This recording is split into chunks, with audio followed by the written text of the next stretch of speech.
Beautiful டே. நம்ம குரு பூர்ணிமா அன்னைக்கு குருவை பற்றி பேசிட்டு இருக்கோம். குரு எப்படி வாழ்க்கையை மாத்துறாரு, குருனா யாரு, குருவால நம்ம எப்படி பலன் அடைஞ்சோம் அப்படின்றத பேசிட்டு இருக்கோம். அதாவது நம்மளோட மேல இருந்து, அந்த மேல இருக்குன்ற வார்த்தை என்ன, பணக்காரத்தன்மையா? அந்த மேல இருந்து அப்படின்றது என்ன தெரியுமா? அறிவிலும் ஞானத்திலும் முடிகிறது. அறிவு வேற, ஞானம் வேற இல்ல. அதே மாதிரி அனுபவத்துல கனமா இருக்காரு. அதாவது 3 விஷயம் சொல்றாங்க.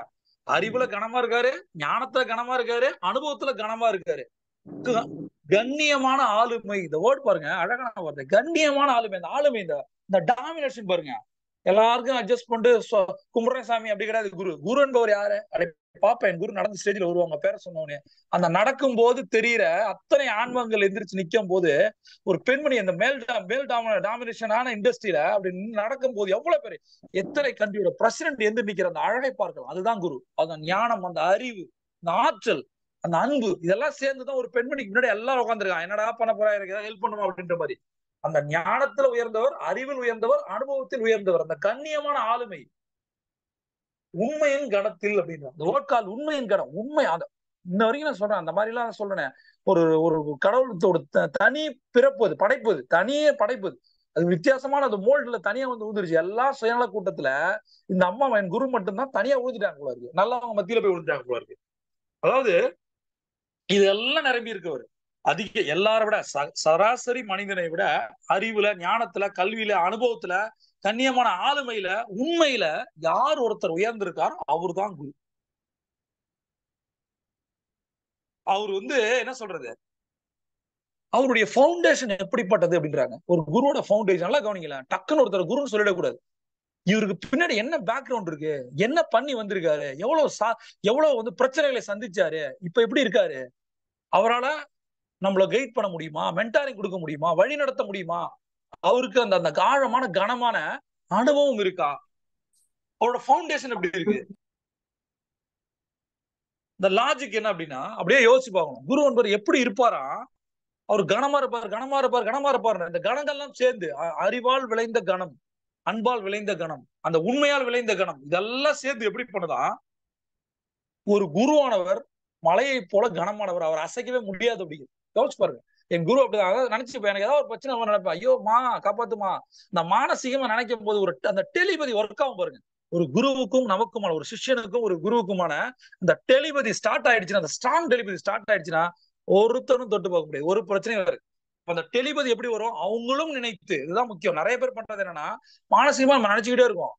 என் குருவோட ரிஃப்ளெக்ஷன் ஆஃப் லவ் எப்படி இருக்கு, அவங்க என் பால் எப்படி இருக்காங்க, அவங்க 100க்குள்ள ஒருத்தனா, நானு 100 பேர் சகமா பாக்குறாங்களா, அதுல நான் டிஃபரெண்டா இருக்கேனா, என் குரு வந்து எனக்கு டக்குன்னு ஏதாவது ஒரு உதவி, 4 பேர் நிக்கிறாங்கன்னா டக்குன்னு முதல் உதவி எனக்கு தூக்கி போடுற அளவுக்கு நான் நடந்துட்டு இருக்கேனா, எனக்கு தெரியல. பட் அதெல்லாமே நடந்துட்டு இருக்கு. ஒரு குரு வந்து கேட்டு செய்யறவங்க இல்ல, நினைக்கும் போதே செய்யறவங்க. அப்ப அந்த லாஜிக் என்ன அப்படின்னா, அவங்கள பார்க்கும் போது அவ்வளவு ஸ்ட்ராங்கா இருப்பாங்க. அப்ப ஒரு ஸ்ட்ராங்கான மனிதன், ஒரு சோல்மேட்டா குருவா நம்மளோட இருக்கும்போது நம்மளோட மைண்ட் செட் எவ்வளவு ஸ்ட்ராங் ஆகும். பிரச்சனை என்ன, நம்மளோட மைண்ட் ஸ்ட்ராங்கா இல்ல. அதனால வரவங்களுடைய வார்த்தைகள் நம்மள வந்து ரொம்ப காயப்படுது, கஷ்டப்படுது. யாரோ ஒருத்தவங்க போனா கஷ்டப்படுது, ஒரு வார்த்தைகள் கஷ்டப்படுது, பணம் இல்லாத தன்மை கஷ்டப்படுத்துது. அதெல்லாம் தாண்டி அந்த இடத்துல இட்டு நிரப்ப வேண்டிய ஒரு விஷயம் என்ன அப்படின்னா, பணம் இல்லையா, அன்பு இல்லையா, உறவுகள் இல்லையா, இட்டு நிரப்ப வேண்டிய ஒரு விஷயம் குரு. அவ்வளவுதான். அந்த உங்களுடைய மைண்ட்ல வெறுமைத்தன்மை வரும்போது நீங்கள் இட்டு நிரப்ப வேண்டிய விஷயம் குருத்தன்மை. அப்படியே என்ன சொல்றது, ஒரு கூட இருக்கிற ஒரு சோல்மேட்டா குருவுக்கு நம்மளை பத்தி எல்லாமே தெரியும். நம்ம சொல்லிதான் தரணும்லாம் கிடையாது. எனக்கு நானும் வந்து மணிக்கணக்கெல்லாம் என் கதையை சொல்ல வேண்டிய அவசியம் இல்ல. 1900 அப்படின்லாம் ஆரம்பிச்சு ஒரு 500 சிருஷ்டி எல்லாம் சொல்லவே தேவையில்லை. ஒரு குருக்கு ஒரு சிஷ்யனை பார்த்தாலே தெரியும் உனக்கு எவ்வளவு பிரச்சனை, அடுத்து இவன் தான் கேட்க போறான். நிறைய பேர் அந்த மாதிரி பார்த்திருக்கேன். நாட் ஓன்லி மை குரு. நம்ம ஏதாவது கேட்டு ஒரு என்னோட பாஸோட கதவை திறந்தோம் அப்படின்னா, ஒருத்தர் இருந்தார், மறக்கவே முடியாது. என்னோட பாஸ் எனக்கு லீவ் வேணும், அப்படி கதவை திறந்து பாஸ் அப்படின்னா, என்ன லீவ் வேணுமா, போய் தொலை போ அப்படின்னு. ஷாக்கா இருக்கும். எப்படி அவனுக்கு தெரியும், வேற என்ன அவன்கிட்ட கேட்க போறோம். அப்ப அவனுக்கு தெரியும், இவனுக்கு உங்க குழந்தை என்ன வேணும்னு உங்களுக்கு தெரியாதா, உங்க குழந்தை என்ன மாதிரி ரியாக்ட் பண்ணும், அதுக்கு வேணும் எது வேணும் போது எப்படி பேசும், வேணாம் போது எப்படி பேசும், சாதாரணமா எப்படி பேசும், ஒரு தேவைன்னும் போது ஒரு மனுஷன் எப்படி பேசுவான், அந்த அந்த ஆட்டிடியூட் சேஞ்ச் இருக்கு பாருங்க. அப்ப அவங்களுக்கு தெரியும் போது குருவுக்கு தெரியாதா. சராசரி மனுஷனை நமக்கே தெரியுது, முன்னாடி முன்னாடி இருக்கிறனுடைய விஷயம் அந்த குருக்கு எப்படி தெரியும். ஃபர்ஸ்ட் சொன்னது என்ன, அந்த ஸ்ட்ராங்னஸ். ரெண்டாவது விவரிக்க முடியாத தூய்மையும் கருணையும் அப்படிங்க. அந்த கருணை என்ன சொல்றது, நிறைய இன்னைக்கு பண்ற சேரிட்டிக்கு எல்லாமே இந்த மூலம் வந்து குருதான். அவங்க பண்ற விஷயங்களை பார்த்து இன்னைக்கு நீங்க வாரன் பஃபட்டோட விஷயங்கள் பார்த்திருப்பீங்க. 90% வந்து அவருடைய சம்பாரிச்ச காசெல்லாம் கொடுத்துருது. நிறைய சம்பாதிக்கும். அதான் சொல்றேன். நிறைய சம்பாதிக்கும். உங்கள மாதிரி எவனும் சம்பாதிச்சிட கூடாது. ஏன்னா நம்ம நிறைய பேர் நிரூபிக்கணும். மெயினா உங்களுக்கு நீங்க நிரூபிக்கணும். நிறைய சம்பாதிக்கும். உங்க பிசினஸ் உங்களை அடிச்சு ஆள் எவனுமே கிடையாது. கோடி கணக்குல சம்பாதிக்கும். ஒரு நாள் டோட்டலா உங்க ஃபேமிலிக்கு 10% கொடுக்கும். இதை நான் பண்றதை மட்டும் தான் சொல்லிட்டு இருக்கேன். இது வாரன் பஃபட் பண்றதை நான் சொல்ல, நான் என்ன பண்ணணும் சொல்லிட்டு இருக்கேன். என்னுடைய பூர்வீக சொத்துக்கள் எதுவுமே என்னுடைய ஃபேமிலி கிடையாது. உங்களுக்கு தெரியுமா? You know that. அதெல்லாம் முடிஞ்சது. இது வந்து மக்களுக்கானது. நம்ம வந்துட்டோம், நீங்க வந்திருக்கோம், ஜீரோல இருந்து வந்திருக்கோம், ஸ்கிராச்ல இருந்து வந்திருக்கோம். நம்ம சம்பாதிக்கிற காசு எல்லாம் நாம நல்லா இருக்கணும், செம்ம என்ஜாய் பண்ணணும். அதாவது கரும்பி மாதிரி சேர்த்து வச்சு பசங்களுக்கு கொடுக்க வேண்டிய வேலையே கிடையாது. நீங்கள் எதையும் அனுபவிக்காமல் எதுக்கு பசங்கள்ட்ட என்ன கொடுக்க போறீங்க? அவன் நாளைக்கு நினைச்சு கூட பார்க்க மாட்டான். நீங்களா நல்லா இருந்திருக்கலாம். ஒரு கையில ஒரு 50,000 வச்சிருக்கீங்க, ஒரு ஷேர் மார்க்கெட்லயோ எங்கேயோ பணத்தை தொலைச்சிட்டு எங்கேயோ பர்ஸ் காண போயிடுச்சு, ஏதோ ஒரு பேக் அடிச்சுட்டான். அந்த 50,000 இருந்தா நீங்க அட்லீஸ்ட் வந்து எங்கேயாவது போய் ஒரு நார்த் இந்தியாவில் ஒரு சிம்லாவது பார்த்துருக்கலாம்ல.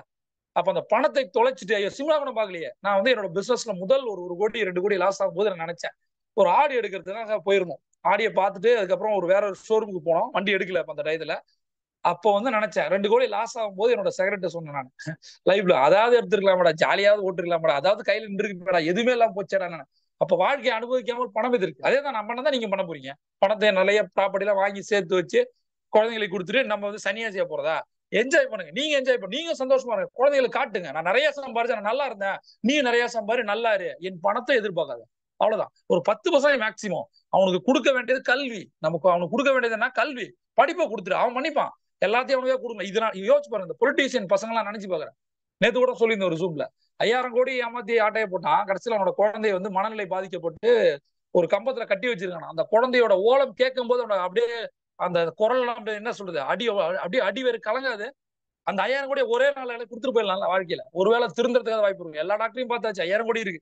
ஏன் ஏன் ஏன் ஏன் அவன் ஏன் இருக்கணும்? இவனுக்கு எதுக்குதான் இவ்வளவு பணத்தை அடிக்கிறாங்களோன்னு தெரியுது. எத்தனை கோடிகள், எத்தனை லட்சம் கோடிகள். ஐயோ, ஒவ்வொரு ஸ்டேட் கவர்மெண்ட், ஒவ்வொரு கவர்மெண்ட் எடுத்து பாருங்க, எவ்வளவு அடிச்சு வச்சிருக்காங்க. இது என்னதான் பண்ணுவானுங்க? அதான் சொல்றேன் பாருங்க. சில பேர் சில விஷயங்கள் பண்ணும்போது இந்த பிரபஞ்சம் பார்த்துக்கிட்டே இருக்கு. லைஃப்ல நான் பசங்களுக்கு நீங்க ஒரு ரோல் மாடலா இருக்கணும். நீங்க வந்து ஒரு ஏடிஎம் மிஷின் கிடையாது. நம்ம வந்து ஏடிஎம் மிஷின் கிடையாது. வேணுங்க போது பணம் எடுத்துப்போம், அடுத்த நிமிஷம் மாறி பேசுவோம். இந்த லாஜிக் என்ன அப்படின்னா, நம்ம வாழ்க்கையில ஏற்படுற பண வறட்சி அப்படின்றாங்க. இந்த வேர்ல்ட் கால் பண வறட்சி, உறவு வறட்சி. வறட்சின்ற ட்ரைனஸ், அதை வந்து நீக்கி உங்களை வந்து பர்மனண்டா ஒரு ஆனந்த கடல்ல நீராட்டுவேன் அப்படிங்கிறாரு. சரியா? அதாவது எப்படி சொல்லுவாங்களா, குருவுக்கு இன்னொரு பேர் இருக்கு, அன்பால் நினைப்பவர். அவ்வளவுதான். அவருக்கு எதுவுமே தெரியாது. அவர் கோவம் தான் மறந்துடுவாரு. திட்டமாடாருலாம் அர்த்தம் கிடையாது. ரைட்டா? இருக்கிறதுலே உலகத்திலே ரொம்ப டஃபஸ்ட் விஷயம் என்ன தெரியுமா? குருவோட பயணிச்சு பார்த்தாதான் தெரியும். சரியா? பயமா இருக்கும். எவ்வளவு பெரிய ஆள் வந்தாலும் சரி, காசு இல்லாத போதும் சரி, காசு வந்த போதும் சரி, எனக்கு நடுக்கம் வரும். சொல்லும் போதே எனக்கு நடுக்குது. இந்த கார்ல ஏறி உட்காரும் போது அந்த கதவை சரியா சாத்திரனான்னு தோணும். கிட்ட போகும்போது ரொம்ப கிட்ட போயிட மாட்டேன், ரொம்ப தூரம் போக மாட்டேன். பார்த்து இருக்கணும். ஏன்னா குரு, ஏன்னா ஏதாவது உலகத்தில் எந்த ரிலேஷன்ஷிப் வேணா நம்ம இழந்துடலாம். எனக்கு யார் வேணா கிடைப்பாங்க, யார் வேணா கிடைப்பாங்க. ஆனா கிடைக்காத ஒரு உறவு இருக்கு. அதை வந்து நான் மிஸ் பண்ணிடக்கூடாது அப்படின்னா நான் மிக சரியா நடந்துக்கணும். ஒருவேளை என்னோட பாடி லாங்குவேஜோ என்னோட ஓவரான பேச்சோ ஏதாவது இன்ன வரைக்கும் என் குரு முன்னாடி தொடர்ந்து ஒரு 5 வார்த்தையை நான் பேசினது இல்லை. எனக்கு பேச தெரியுமானா அவங்களுக்கு தெரியாது. ஆனா அவங்க இல்ல, என்ன வந்து சில நேரங்கள் என்னோட டீம் கலாச்சிட்டே இருப்பாங்க என் குருவோட சிஷ்யர்கள். ஆனா அவங்க இல்ல அப்படின்னா ஃப்ரை பண்ணுவேன் நான். எனக்கு தெரியும், நான் உண்மையான விபி வெளில வருவான். ஆனா என் குரு இருக்கும் போது ஒரு வார்த்தை டெசிபிள் கூட நான் சவுண்டா பேசுறதே கிடையாது. கார் கதவை மூடுறது கூட அப்படி நான் போகாத கார் கிடையாது உலகத்துல. ஆனா அந்த கார் கதை, என் குரு ஏறின கார் கதவை மூடுவதற்கு அப்படி பயந்து மூடுவேன். நிறைய நேரம் 2-3 தடவை மூடுவேன். ஏன்னா டப்பு நடிச்சு அவங்களுக்கு தலைவலி வந்துருக்கும். ஏன்னா இருட்டாட இருக்கும். நிறைய பேர் கார் கதவை படார்னு நடிப்போம், அறிவே இல்லாம. அந்த மாதிரி நான் பண்ணிடக்கூடாது. அதாவது உலகத்துல இப்ப உங்களோட ரிலேஷன்ஷிப் உண்மையா உங்க கூட இருக்கணும் அப்படின்னா இந்த உறவு போயிடக்கூடாதுன்னு நினைச்சு பாருங்க. அவ்வளவுதான் லாஜிக். அவளை ஒரு 3/4 மணி நேரம் ஒரு இடத்துல உட்கார வைக்கிறது, ஏதோ ரீசன் சொல்றது, அவ போன மாட்டி அதெல்லாம் அவ சொல்லி காட்டுவான். உட்கார வச்சல ஸ்டேஷன்ல அப்படின்னுவா. அதுக்கு ரிவெஞ்ச் எடுப்பா. அதெல்லாம் தேவையில்லை அப்படின்னா நம்ம என்ன பண்றோம்? சரியா பண்றோம். அப்ப இருக்கிறதே மிக மிக டஃபஸ்ட் ரிலேஷன்ஷிப் வந்து குருவோட இருக்கு. அப்ப அந்த அதாவது குரு வந்து என்ன பண்றாங்களாமா, குரு என்ற மனுஷிய நம்ம ஏன் ஒரு மனுஷனை குருன்னு சொல்றோம்? ஒரு மனுஷன்ட தெய்வீக சக்தி நிரம்பி அதன் மூலம் அவனை வழி நடத்துது. ஒரு தெய்வீக சக்தியால் ஒரு மனுஷன் வழி நடத்தப்படுறான் அப்படின்னா அவனுக்கு பேர் குரு. அவன்கிட்ட அந்த சக்தி மட்டும் தான் வேலை செய்யும், தெய்வீக சக்தி. அவரு அந்த தெய்வீகத்திலே வாழ்றாருமா. ஒரு சராசரி மனிதர் அல்ல. நம்ம எது கூட வாழ்றோம்?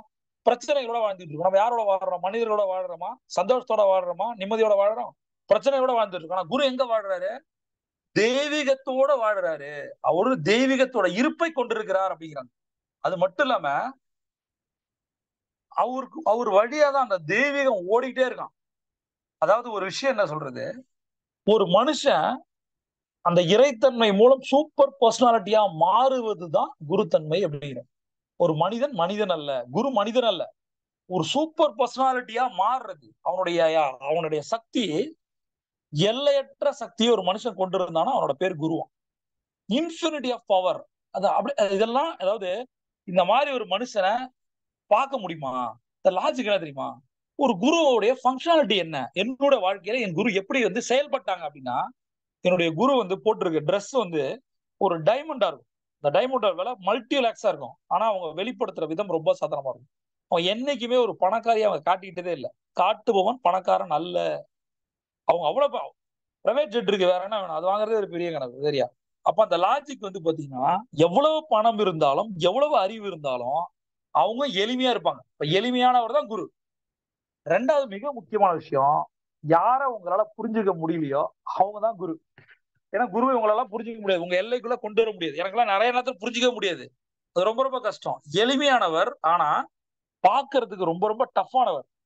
அப்படிதான் இருக்கணும். டஃப் இல்ல அப்படின்னா ஓடி வந்து எல்லாரும் விழுவான். நம்ம டஃப்பா இருக்கும் போதே விழுவான் நம்ம மேல, நம்மள நெகட்டிவா பேசுவான். அப்ப டஃப்பா இல்ல அப்படின்னா என்ன ஆகும் பாருங்க. அப்ப அந்த லாஜிக் என்ன அப்படின்னா, உண்மையை அறிந்தவர். ஒரு விஷயம் நடக்குது அப்படின்னா, ஒரு பிரச்சனையை சொல்றோம் அப்படின்னா, இது சரி தப்புன்னு தெரியும், இதுதான் உண்மைன்னு அவருக்கு தெரியும். எது நல்ல வழியோ அதை சொல்றவர், அதை செஞ்சு காட்டுறவர் மட்டும்தான் குரு. அடுத்தது, ஒரு ஸ்ட்ராட்டஜி, ஒரே ஒரு மெத்தட ஒரு குரு பயன்படுத்துவது இல்லை. என் குரு அப்படி பயன்படுத்துவதே இல்லை. ஒவ்வொரு ஆளுக்கும், ஒவ்வொரு கிளையண்ட்டுக்கும், ஒவ்வொரு சேலஞ்சுக்கும் ஏத்த மாதிரியான ஒரு ஸ்ட்ராட்டஜி வச்சிருப்பாங்க. சில பேர் இப்ப ஒரு ஸ்ட்ராட்டஜி இருக்குன்னா ரெண்டு விஷயம் சொல்ல பாருங்க. ஒரு ஸ்ட்ராட்டஜி எல்லாத்துக்கும் ஃபிட் ஆகும். ஆனா ஒவ்வொரு ஸ்ட்ராட்டஜி ஒவ்வொரு விஷயங்களுக்கு, ஒவ்வொரு மனிதனுக்கும், ஒரு ஒரு பிசினஸ்க்கும் ஃபிட் ஆகும். இப்ப கோல்டன் அவர் எடுத்துங்க, எல்லா சூழ்நிலைக்கும் ஃபிட் ஆகுது. ஆனா நம்ம செய்யற மாதிரி இருக்கு. பட் சில நேரங்கள்ல சில ஸ்ட்ராட்டஜி வித் கோல்டன் அவரோட சில பல ஸ்ட்ராட்டஜி ஆட் பண்ணும்போது நம்மளுடைய கடன் வந்து குறையுது, கடன் இல்லாம போகுது, பணம் வருது, எல்லாரும் வராங்க. அப்ப லாஜிக் என்ன அப்படின்னா, விழிப்பு தன்மையோட இருக்க ஒரு மனுஷனை என்னைக்கு நீங்க பாக்குறீங்களோ, அவர் மூலம் நமக்கு ஏற்படுற விழிப்பு நம்மளை அடுத்த நிலைமைக்கு கொண்டு போதோ, அவரு நம்மள அவருடைய செல்வாக்கால இன்ஃபுளுன்ஸ் பண்றாரு. ஒரு குரு வந்து இன்ஃபுளுன்ஸ் பண்ணுவாரு. அவரோட அறிவால, அன்பால, ஆற்றலால, தெரியாமல இந்த டிரான்ஸ்மிட்டிங் பவர், டிரான்ஸ்மிட்டிங் எனர்ஜி அப்படியே வந்துகிட்டே இருக்கும். அத வந்து ஆட்டோமேட்டிக்கா நமக்குள்ள அந்த விஷயங்கள் ஹீலா மாறும். நமக்கு நிறைய சேலஞ்சஸ் இருக்கா, பண சேலஞ்சஸ் இருக்கா, ரிலேஷன்ஷிப் சேலஞ்சஸ் இருக்கா, இது எல்லாம் மாத்துறத எப்படி பண்ணுவாரா? நிறைய நேரங்களை நான் பார்த்திருக்கேன். வார்த்தைகளால் அல்ல. இப்ப எதனால அப்படின்னா, அவர் வந்து நமக்குள்ள இருக்கிற இயல்பான அந்த குண்டலினி சக்தி மாதிரி. நம்ம வந்து பெரிய ஞானிகள் முன்னாடி போய் உட்கார்ந்தா என்ன ஆகும்? இந்த தேர்ட் ஐ ஓப்பனிங், இந்த குண்டலினி அவேக்கனிங் மாதிரி உங்களுக்குள்ள இருக்கிற ஒரு விஷயத்தை நேச்சரா, எந்த ஒரு பணமும் இன்றி ஒரு சக்தியை, அதாவது நிறைய விஷயங்கள் அவர் கத்துக்கிட்டு இருக்காரு. ஒரு 10 விஷயத்தை கத்து வச்சிருக்காரு. இந்த இந்த ஃபர்ஸ்ட் டெக்னிக் இவ்வளவு காசு, ரெண்டாவது டெக்னிக் இவ்வளவு காசு, 10வது டெக்னிக் இவ்வளவு காசுன்னு ஒருத்தர் சார்ஜ் பண்ணாரு அப்படின்னா அதன் பேர் குரு அல்ல. அவர் பேர் குரு அல்ல. என் குரு அந்த கற்று வச்சிருக்க விஷயங்களை காசாக்காமல் யாருக்கு கொடுக்குறாரோ அதான் குரு. நான் எதையும் யாரோட கம்பேர் பண்ணல. சில நேரங்கள்ல ஆசிரமம் நடத்துவதற்கு, பிராண்ட் பண்றதுக்கு, அங்க இருக்கவங்களுக்கு சாப்பாடு போடுறதுக்கு, செலவுக்கு பணம் தேவை. அதெல்லாம் அவங்க வாங்கினாங்கன்னா அதை விட்டுருவோம், சரியா? இதுதான் குரு நியதி. நான் பார்த்த குரு நியதி. என் குருமே பணம் வாங்கிட்டு தான் எல்லாமே பண்ணியிருக்காங்க. அதுதான் குரு தட்சிணை, அதுதான் குரு தட்சிணை, அதுதான் அவங்க அப்படிதான் பண்ணணும். இல்லைன்னா வேல்யூ இருக்கு. அவங்க இல்லைன்னா 50,000 ஒரு 5 கோடி பேர் இருப்பாங்க குரு பின்னாடி. அப்ப என்னையும் அவங்களையும் இணைக்கிறது, பிரிக்கிறது பணம் தான். பணம் வாங்கிட்டு பேசும்போது அதான் சொல்றேன், இந்த ஜூமைய நீங்க ஹெட்செட் போட்டு கேளுங்கன்னு கேட்பேன். அப்படியே ஒரு மனசாட்சியோட கேளுங்க. எத்தனை பேர் ஹெட்செட் போட்டு கேக்குறீங்க? எத்தனை பேர் டைரி நோட்டோட கேளுங்கன்னு சொல்லியிருக்கேன், டைரி நோட்டோட உட்காந்துருக்கீங்க? இப்ப சிம்பிளான விஷயம் சொல்றேன். ஹெட்செட் போட்டு கேட்கல அப்படின்னா நமக்கு தயாராகல. அப்ப ஹெட்செட்டே இல்ல, என் ஏன் வாங்கல? ஹெட்செட் இங்க தான் இருக்கு, தொலைஞ்சிருச்சு, தெரியல. அப்ப நீங்க எவ்வளவு ஒரு ஒழுங்கினமானவர். ரெண்டாவது, உங்க கையில இப்ப நோட்டோ டைரியோ இல்ல அப்படின்னா உங்களோட வெற்றி சதவீதம் எவ்வளவு? சிம்பிளா புரியுதா? நீங்க ஜெயிப்பீங்களா ஜெயிக்க மாட்டீங்களா ரெண்டு விஷயத்துல சொல்லிடு. அப்ப எதுக்கு நான் சொல்றேன், இந்த ஜூமைய காசு போட்டு ஒரு ஸ்ட்ராட்டஜி சொல்லி கொடுத்தோம் அப்படின்னா நீங்க உங்களுடைய அட்டென்ஷன். முந்தா நேத்து நான் சொல்றேன் பாருங்க, ஒரு 2 பேர் இருக்காங்க என்கிட்ட, சரியா? அவங்க ஒரு பிசினஸ் மூலமா வந்தாங்க, ஒரு நிறுவனத்துல பணம் போட்டாங்க. நானுமே சொந்த ஒரு இன்வெஸ்ட்மெண்ட் கம்பெனிஸ் எல்லாம் வச்சிருக்கேன்.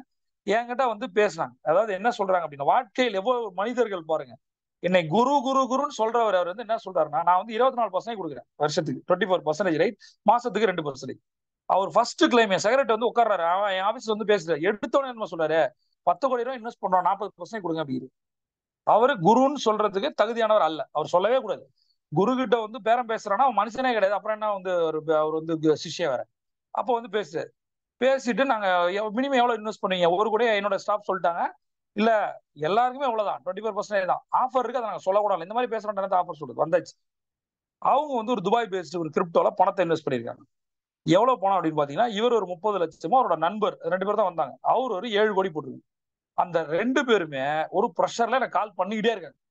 நான் வந்து பழனியில இருக்கிறேன், ஐயா கனகம்பட்டி ஐயா போய் பார்த்துட்டு அந்த இடத்துல வந்து உட்காந்துருக்கு. அப்ப கால் வந்துகிட்டே இருக்கு, என்னடா இது மனசு நிம்மதியா இருக்குன்னு உடமாட்டாங்களேன்னு கால் எடுத்தேன். எடுத்து பார்த்தா இவர் சொல்றாரு, இந்த மாதிரி அவர் ஆபீஸ் வந்துட்டாரு சார், ப்ரெஷரா இருக்கு, போட்ட பணம் வராது போல தெரியுது, என்ன சார் பண்றதுன்னு. பேராசை பெருநஷ்டம், சிம்பிளான விஷயம், ரைட்? அப்ப இழந்த 7 கோடியை எடுப்பது எப்படி, 30 லட்சத்தை எடுப்பது எப்படி, இன்னமும் புத்தி வரல, இன்னமும் அதிக பணத்தை எதிர்பார்த்தா என்கிட்ட உட்காந்து அதான் செஞ்சுட்டு இருக்காங்க. இந்த லாஜிக் என்ன அப்படின்னா, அதாவது நமக்கு நிறைய சேலஞ்சஸ் வருது. அந்த சேலஞ்சஸ் ஏன் வருது, அதீத பேராசையால வருது. இப்ப நம்ம மாட்டிட்டு இருக்கோம். இந்த சூழல் குரு இருந்தா குரு இல்லைனா, இதுதான் லாஜிக்.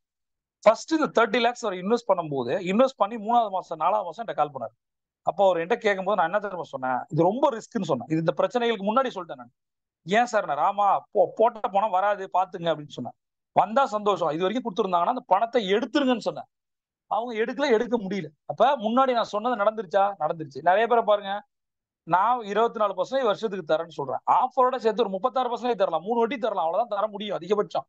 அதை தருவதற்கு என் நிறுவனம் காத்திருக்கு. ஆனா ஒரு பிராமின் லேடி கால் பண்றாங்க கிளையண்ட்ல, நான் பேசியிருக்கேன், அந்த ஸ்பீக்கர்ல வருது, அந்த மாமி பேசுறாங்க. பேசும்போது என்ன சொல்றாங்க, 24% ஸ்டாப் சொல்றாங்க, மாசமான அவங்க கேட்கறாங்க.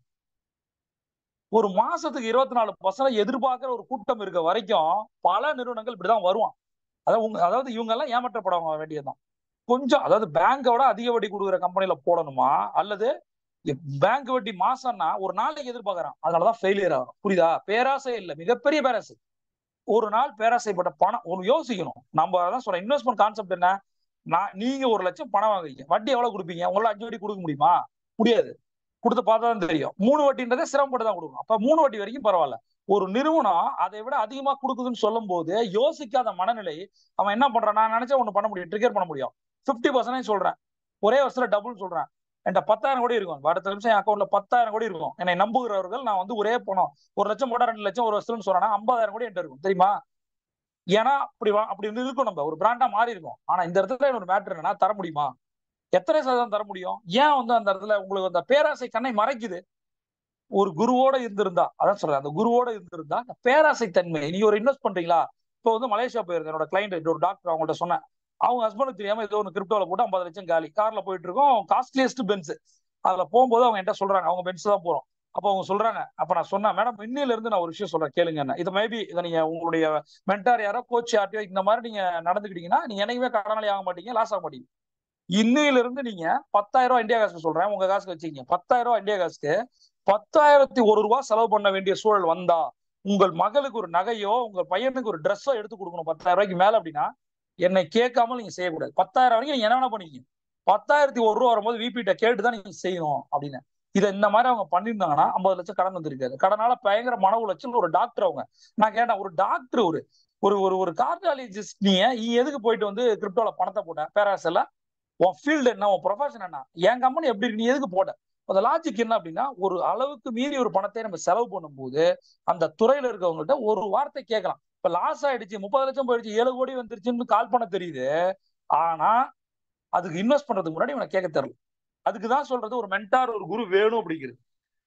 நான் சொல்ற பாருங்களேன், ஒரே ஒரு விஷயம், ஒரு சிஷ்யனை ஒரு குரு எப்படி வழி நடத்துறார், அவருடைய அனுபவங்களை வச்சு அவனை வளர்ச்சியை கொண்டு வரதான் குருவோட வேலை. சரியா? ஒரு ஸ்ட்ராட்டஜியை கிரியேட் பண்றாரு. அடுத்தது உங்களுடைய குணாதிசயத்தை கம்ப்ளீட்டா புரட்டி போற மாத்துறாரு. இந்த பேராசை குணநலன் என்ன ஆகும் தெரியுமா, அது பர்மனண்டா உங்களுக்கு இருந்துச்சுன்னா, இந்த பேராசை குணம் ஒருத்தருக்கு வந்துருச்சு, இந்த டீல்ல பிசினஸ்ல பெரிய profit, world most profitable retail profit எவ்வளவு அப்படின்னு பாத்தீங்கன்னா, ப்ராஃபிட்டபிள் ரீட்டைல் 8%. உங்கள் தொழில் நீங்க பண்றீங்கன்னா உங்கள் தொழில்ல 8% தான் உலகத்தின் காமனான ப்ராஃபிட் இது. ஆனா 8%, 20% வரைக்கும் போலாம். ஆனா சிலர் எதிர்பார்ப்பது 30, 40, 50, 100, 500, 5000. இதனாலதான் இப்ப இந்த மாதிரி அடிச்சு பிடிச்சி ஆளை பிடிச்சி அடிச்சு பிடிச்சி வாங்கி கந்து வட்டி மாதிரி. கந்து வட்டியோட வட்டி எவ்வளவு நினைச்சு பாருங்க, பேங்க் வட்டி எவ்வளவு, கந்து வட்டி எவ்வளவு. ஏன் நம்ம போய் விடுறோம், நம்மளால முடியல, பேங்க் வட்டியில பேங்க்ல பணம் வாங்க முடியல, கந்து வட்டிக்கு போறோம். இப்போ சொல்ற காசுக்கு வரும். அந்த லாஜிக் என்ன அப்படின்னா, எப்ப நம்ம அதீதமா ஒரு விஷயத்துக்கு போறோமோ ஆட்டோமேட்டிக்கா அங்க காலியாகும். இந்த பேராசை குணத்தை தடுப்பவர் தான் குரு. முதல்ல இதுதான்டா பிராக்டிகலா சொல்றேன். இன்னைக்கு ஒரு price band, profitable price band. நான் சொல்றேன் QSB டெக்னிக்ல சொல்றேன். Q for quality, S for service, P for pricing, B for branding. இதுல ஒரு பிரைஸ் பேண்ட் வேணும். இதுல ப்ராஃபிட்டபிள் பிரைஸ் பேண்ட். எனக்கு நான் என் பிசினஸ்ல என்னோட ப்ராடக்ட்டுக்கு சர்வீஸ்க்கு 100 ரூபா அப்படின்னா எனக்கு 20 ரூபா வந்தா போதும். இந்த மாதிரி நீங்க முடிவு பண்ணணும். 100 ரூபா நான் போடுவேன், எனக்கு 100 ரூபா திரும்பி வரணும்னு நினைச்சீங்க அப்படின்னா நீங்க காணா போறீங்க.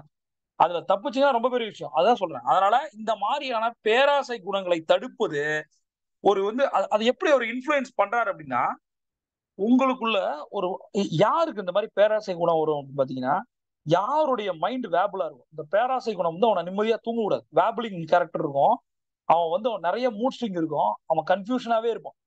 அவனுடைய மனநிலை பாருங்க. இந்த மாதிரி எல்லாத்திலையும் அதீத காமம், அதீத கோபம், அதீத குரோதம், அதீத பேராசை, பண ஆசை, இந்த மாதிரி அப்படியே அதிக அப்படின்னு ஒரு வேர்டு உங்களுக்கு எங்க வருதோ அந்த இடத்துல இருந்து மைண்ட் வேபிள் ஆகும், மூட் ஸ்விங் ஆகும். உங்களால ஒரு டிசிஷனை சரியா எடுக்க முடியும். யாராவது ஏமாத்தி காசு வந்துடும், ஆனா அது நிக்காது. அந்த லாஜிக் என்ன பண்ணுனா, இதை மாற்றுவதற்கு குரு யூஸ் பண்ற டெக்னிக் என்ன அப்படின்னா, அமைதியாக இருக்குது. அந்த அமைதி தன்மையை குரு செலுத்துவார். நீங்க பிரச்சனையோட போய் உட்காரும் போது பிரச்சனை வேபிள் ஐடியா உள்ள அப்படியே கொந்தளிக்கிறீங்க. கடன் பிரச்சனை, கஷ்டம் போயிட்டாலே அப்படி ஏதோ பிரச்சனை. இந்த பிரச்சனைகளோட நீங்க போய் அங்க உட்காரும் போது முதல்ல என்ன பண்ணோம், முதல்ல அமைதிப்படுத்தணும், எரியறதுக்கு நிறுத்தணும். அப்ப முதல்ல ஆஃப் பண்ணு போய் அப்படின்னு. அது பத்தி எரிஞ்சிட்டு இருக்கு. நம்ம எதை போட்டாலும், தங்கத்தை போட்டாலும் வைரத்தை போட்டாலும் கறிக்கிட்டே போயிட்டு இருக்கும். அந்த லாஜிக் என்ன அப்படின்னா, அங்க உள்ளுக்குள்ள ஒரு விஷயம் இருக்கு. முதல்ல உங்களை சரிப்படுத்தணும், சாந்தப்படுத்தணும், சமாதானப்படுத்தணும். அதுக்கப்புறம் தான் கண்டனை கொடுக்கணும். அந்த அந்த அமைதியை எப்படி கொடுக்குறாரா, அந்த தெய்வீக உணர்வையும் அந்த ஞானத்தால் விளைந்த ஒளியையும், தெய்வீக உணர்வையும் ஞானத்தால் விளைந்த ஒளியையும் சக்தியையும் தூய்மையையும் பேரின்பத்தையும் அப்படியே டிரான்ஸ்மிட் பண்றாரு. என்ன வார்த்தை பாருங்க. இல்ல ஒரு குருவோட உன்னத அடையாளம் என்ன அப்படின்னா, அவரு தெய்வீக உணர்வை தராரு, ஒரு ஞானத்தால் விளைந்த ஒளி. அதுதான் சொல்ற, சுடர்மிகும் அறிவுடன் படைத்து விட்டார். அறிவால் விளைந்த ஒளி. அதாவது உங்களுக்கு ஞானமும் அறிவும் அதிகமா இருந்ததுன்னா முகம் ஜொலிக்கும். அந்த ஒளியை தரார், சக்தியை தரார், தூய்மையை தரார், பேரின்பத்தை தரார். எல்லாருக்கும் அன்கண்டிஷனலா கொடுக்குறது. அதனாலதான் ஒரு குரு கடவுளா பார்க்கப்படுறார். குரு அல்ல. சரி, ஒரு குரு எப்படி இருக்கணும்? மேடம் ரெக்கார்டிங் கட் பண்ணி போலாமா?